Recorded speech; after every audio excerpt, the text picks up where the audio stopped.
Hey guys, welcome to my channel. In this video, I'm going to be talking about how I created my very own Advent wreath.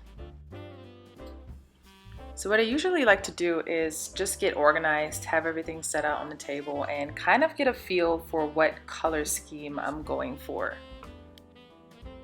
So I wasn't really sure what I wanted the project to fully look like in the end, but I knew that I wanted to incorporate very natural and earthy tones.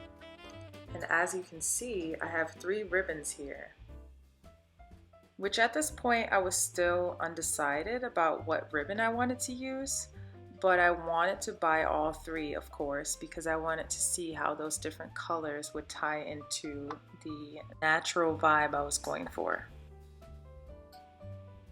So I'm just going to get set up here and start playing around and experimenting what this wreath could actually look like.